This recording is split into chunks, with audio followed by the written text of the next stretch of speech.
안녕하십니까. SNT에서 단대수고 수학을 가르치고 있는 홍승혁입니다. 일단 제 소개 먼저 드려야 될 것 같습니다. 저는 이제 제1회 대성모의고사 공모전에서 대상을 수상했습니다. 요거 같은 경우에는 과목에 상관없이 모의고사 만들어가지고 공모전 내면은 거기서 제일 우수한 퀄리티를 가진 모의고사를 대상을 주는 그런 대회였는데요. 거기서 이제 전국 1위 했습니다. 그 다음에 대성에서도 신규 콘텐츠를 낼 때마다 평가를 하는 평가위원으로 지금 활동하고 있고요. 수학과 졸업했다 보니까 머릿속에 수학밖에 가득하지 않습니다. 그래서 학교에서 프린트나 부교재 같은 거에 대한 변형도 제가 직접 다 하고 있습니다. 그 다음에 단대수고 1타, 지금 1타죠. 지금도 1타고 계속 1타일 겁니다. 지금 우리 아이들이 잘 해줘서 지금 1타를 유지하고 있는데요. 그만큼 아이들한테 좀 더 제공할 수 있는 게 많을 수 있는 그런 강사가 되도록 하겠습니다. 현재 이제 중동고와 경기고도 합격자반 강사를 맡을 예정입니다. 블랙라벨도 검수위원회 참여해서 아이들의 부교재라든지 그런 것들이 선정됐을 때 어떻게 문제를 바꿀 수 있는지 정확하게 꿰고 있다 보시면 될 것 같습니다.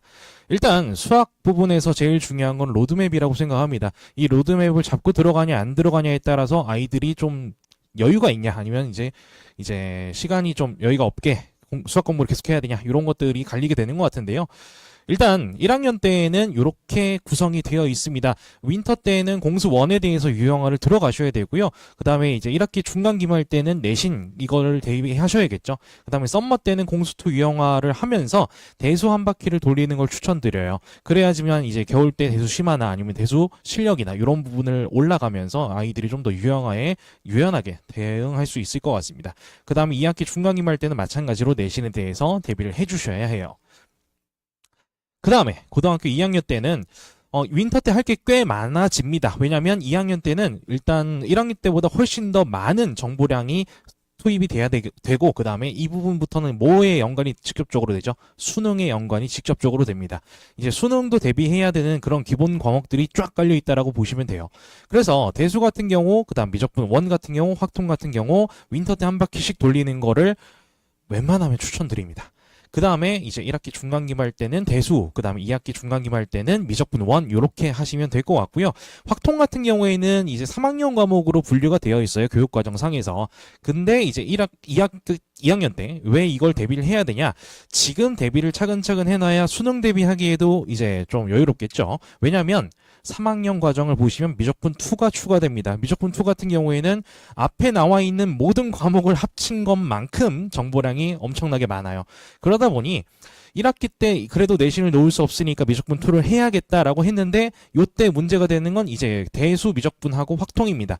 요 과목들을 놓고 갔다가는 이제 6개월 이후, 그러니까 6월 이후 한 4개월, 5개월 남은 상태에서 수능 대비도 해야 되는 거예요. 말이 안 되죠. 그러다 보니 미리미리 해 두시는 걸 추천드립니다. 지금도 마찬가지로 단대수고 2학년 올라가는 친구들을 위해서 미적분 2 틈새 특강을 따로 깔아놨어요.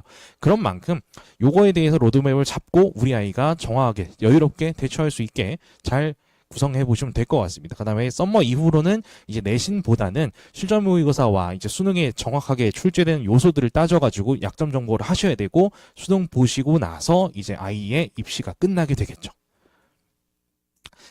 그 다음에 이제 내신에 대해서 이제 중요도가 점점 올라가는 현상이 계속 두드러지고 있잖아요. 그래서 이제 수학 분석을 해 드려야 될 것 같습니다. 단대수고 시험 난이도는 중상이라고 잡아놨어요. 특성한테 중상이라는 말이 어울리나요? 어울립니다. 이 학교는 어울려요. 왜냐하면 문항 구성부터 볼게요. 남고 같은 경우에는 단답형까지 포함해서 22문항인데 단대수고 같은 경우에는 좀 특별합니다. 객관식 16문항, 서술형이 6문항이에요. 서술형이 이 근처에 있는 모든 학교보다 월등하게 많습니다. 최대 2배까지 많게 이렇게 책정이 되어 있어요. 킬러 문항 비율도 일반고, 남고, 이 주변의 일반고, 남고입니다. 근데 이제 요거랑 비슷하게 이제 퍼센트를 가져가고 있고요. 부교재 같은 경우에는 조금 난이도를 낮췄는데 문제는 이 부교재에서 어려운 문제들만 변형해서 나온다라고 보시면 될 것 같아요. 그 다음에 밑에 특징을 써놨는데 문제수가 많다 보니까 아이들이 타임어택, 시간 관리에 좀 더 초점을 두셔야 되고요. 그 다음에 부교재랑 학교 프린트 연계가 됩니다. 부교재 같은 경우에는 어느 정도 미리 선정이 돼서 대비는 가능할 수 있어요. 그러나 학교 프린트가 조금 더 대비하기 어렵습니다. 왜냐하면 시험 일주일 전에 줘요. 시험 일주일 전에 주고 어려운 문제들을 거기서 낼 텐데 그걸 대비할 수 있을까요? 없습니다. 그래서 미리미리 이런 문제들도 나올 수 있겠구나 하면서 후보를 추려놔야 돼요. 네. 그런 것들은 이제 제가 교재 과정 작업을 하면서 똑같이 추려놓고 있고요. 실제로도 적중률이 꽤나 높습니다. 저희 학교 프린트에 나온 게 저희 교재에 다 들어가 있어요. 지금 빠진 게 하나도 없습니다. 유형이나 숫자 변형까지도 아이들한테 시험이나 워크북 등으로 계속 주고 있고요. 그 다음에 서술형 대비가 필수입니다. 서술형이 6문항인데 문제점이 하나 발생해요. 무슨 소리냐? 총점이 42점이에요. 100점 만점에 42점이 서술형으로 평가가 됩니다. 그러니까 깎을 여지가 너무 많아요. 한 문제당 평균 7점이거든요. 그럼 7점이면 식 하나를 잘못 쓰거나 답을 잘못 쓰면 1점 깎는 거는 무리도 아니에요. 다른 학교였으면 4, 5, 6점 이렇게 배점이 되어 있어서 식 하나 틀려도 뭐 답 하나 빠져도 그래도 1점 정도만 깎아야지 정도가 될 수 있을 텐데 여긴 그게 아니라 7점이라는 평균 점수가 있기 때문에 이거는 그냥 깎으려면 그냥 깎으시는 거예요. 그래서 서술형에서 감점이 꽤나 많이 일어나고 있습니다. 그래서 이런 것들에 대해서도 체계적으로 대응을 하셔야 된다라고 말씀드릴 수 있을 것 같아요. 요거 같은 경우에는 1학기 중간, 올해 봤던 거죠. 올해 1학기 중간에 대해서 조금 분석, 출제 단원이나 이런 것들을 분석해 드렸는데 높은 난이도는 아닙니다. 높은 난이도는 아니지만 계산에 조금 더 초점을 두셨다라고 보시면 될 것 같아요. 이 뒷부분으로 갈수록 나오는 단원들 자체가 계산에 치중한 단원들, 계산에 치중한 유형들을 내시고 계세요. 그러다 보니 아이들이 조금 막히는 부분들도 존재해요. 실제로도 저희 학생 중에 블랙라벨을 막 3, 4번 풀었어요. 블랙라벨 풀면 잘하는 거잖아요. 그런데도 여기서 75점 맞고 이렇게 되는 경향이 있었습니다. 왜냐하면 타임어택 대비를 따로 안 했어요. 어려운 문제만 풀다 보니까 요 문제수 많은 거에 대해서 대처가 제대로 안 되는 거예요. 근데 뭐 이따가 말씀드리겠지만 그 친구 이제 75점 맞다가 저 만나고 바로 전교 1등 했어요. 네. 그 다음에 서술형 같은 경우에도 보시면 두드러진 특징이 나타납니다. 이제 단원에 보시면 항등식과 나머지 정리, 2차 함수가 이렇게 2개씩이나 나왔어요.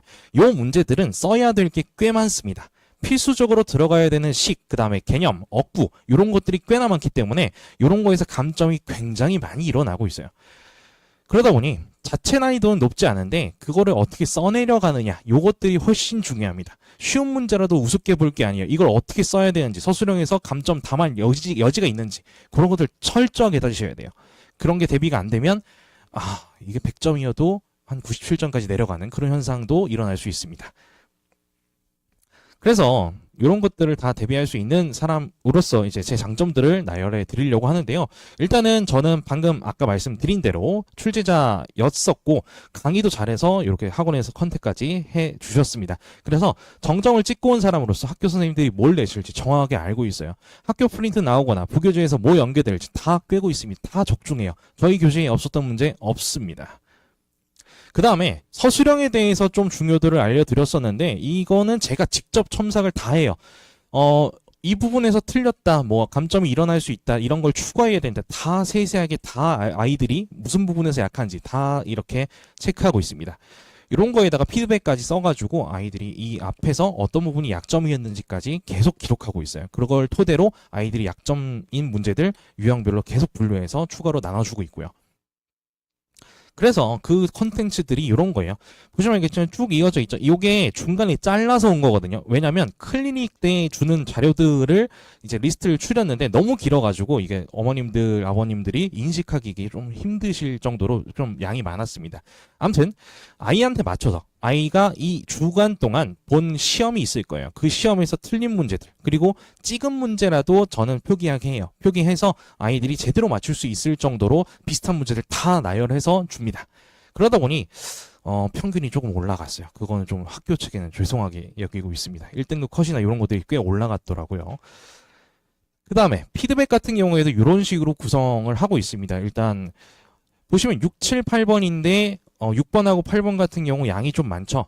맞춤 문제라고 해도 애매모호하게 맞췄을 수 있어요. 그런 문제들을 중점적으로 해서 피드백을 더 자세하게 작성을 하고 이런 것들이 틀렸을 때 우리 아이들이 제대로 확인하고 넘어갈 수 있도록 피드백을 이렇게 자세하게 써주고 있습니다.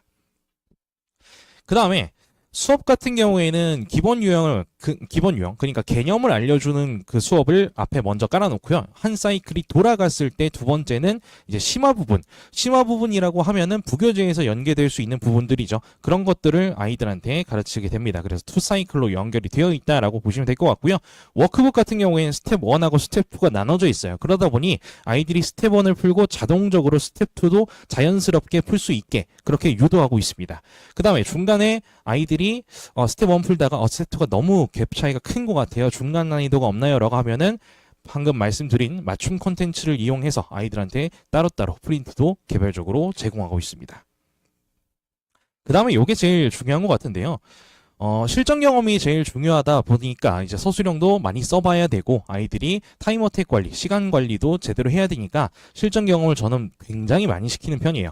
그래서 한 바퀴가 돌아가고 나서는 두 바퀴 사이클 때부터는 실전 모의고사를 쭉 보게 됩니다. 그 다음에 연습용이라고 이 밑에 1, 2, 3, 4회가 이렇게 있는데 요거 같은 경우에 과제로 또 나가는 거예요. 과제로 또 나가는 거. 그래서 정규반에서 최소 15회에서 20회 한 사이클, 한 시즌 동안 15에서 20회 정도의 실전 모고를 경험하고 들어가게 되는 겁니다. 그러다 보니 애들이 잘 안 쫄아요. 저희 애들이 새가슴인 애들도 많은데 그런 부분들을 좀 연습하고 가니까 굉장히 점수가 좀 많이 오르더라고요. 그 결과를 이렇게 보여드리는 거예요. 지금 25년 시작하고 나서 개정 교육 과정이 되고 나서 전교 1등은 전부 다 재학생입니다. 네, 재학생들이 다 전교 1등을 했고요. 그 다음에 이제 상승폭도 보면 되게 높잖아요. 이 학생 같은 경우에 35점이나 상승을 했는데 애매모호했어요. 근데 처음에 들어왔을 땐 수학적인 부분에서 되게 고민을 많이 하던 친구였는데 하라는 대로 다 따라줘서 35점이나 상승을 했습니다. 그 다음에 지금 여기 전교 1등 했던 두 번째 친구 같은 경우에는 이 친구가 아까 블랙라벨 풀었던 그 친구예요. 75점 받았다가 이제 기말 때 1등을 하고 그 다음에 평균을 내서 등급을 상정하다 보니까 이 친구가 원래 2등급 후반이었는데 결국은 전교 1등 한번 찍고 1등급으로 마무리했어요. 등급이 굉장히 중요한 건 아시죠? 그러다 보니까 이렇게 등급 상승이 상위권에서도 이루어질 수 있다는 점 좀 강조드리고 싶어요. 그래서 이 35점 오른 친구도 3등급 중후반이었는데 이 친구는 제가 기억하기로 한 3, 4등 차이로 1등급을 못 받았어요. 2등급 최상위권이었단 말이죠. 원래는 35점 오르기 전에는 그래도 3등급 중후반이었는데 2등급 상위권까지 노릴 수 있는 그런 점수 상승폭이 생겨버렸다라는 겁니다. 뭐만 따라오시면 제 수업만 따라오시면. 그대로 따라오시면 되고요. 수업 안내는 다음과 같습니다. 윈터 때는 공수원의 유형화를 위해서 조금 더 자세하게 한 바퀴를 돌리게 되는데요. 요걸 돌리고 나서 이제 3월 때부터는 다시 한 바퀴를 돌리게 됩니다. 중간고사 범위에 대해서 한 바퀴를 돌리게 되고요. 윈터 같은 경우에는 목요일, 토요일 이렇게 구성이 되어 있습니다. 토요일은 아침이라 조금 힘들 것 같죠? 아이들이 와서 좀 졸기도 하겠지만 어쩔 수 없죠. 그래도 이제 시간표가 이렇게 배정이 됐고 하다 보니까 최선을 다해서 가르치겠습니다. 하지만 3월에는 그런 우려가 있기 때문에 시간표를 바꿨어요. 수요일, 일요일 이렇게 바꿨고요. 일요일 같은 경우에 오후 시간대라서 아이들이 참석하기 좀 여유롭게 이렇게 시간대를 구성해 봤습니다. 요거 이후에는 클리닉도 있을 거예요. 6시부터 10시까지 클리닉이 있을 거고요. 요때 클리닉 때에는 뭐 양해를 드려야 되겠지만 거의 이제 강제로 참여하시는 거를 추천드리고 있습니다. 그래서 아이들이 다 같이 모여서 공부할 수 있는 그런 분위기를 만드는 거를 저는 원하고 있고요. 요때 이제 3월부터는 학교 시험에 대해서 완벽하게 대비를 위해서 철저하게 애들을 가르치겠습니다. 관리도 열심히 할 거고요. 네, 아이들을 1등 만드는 거 한 번도 놓치지 않았습니다. 이번에도 1등이 나올 것으로 보이고요. 잘하는 친구들은 다 제 수업 와서 수학을 듣고 있으니까 최대한 많이 아이들 보내주시면 좋겠습니다. 예, 1등급을 향해서 저와 함께 달려가시면 좋다는 말씀과 함께 이만 마치겠습니다. 감사합니다.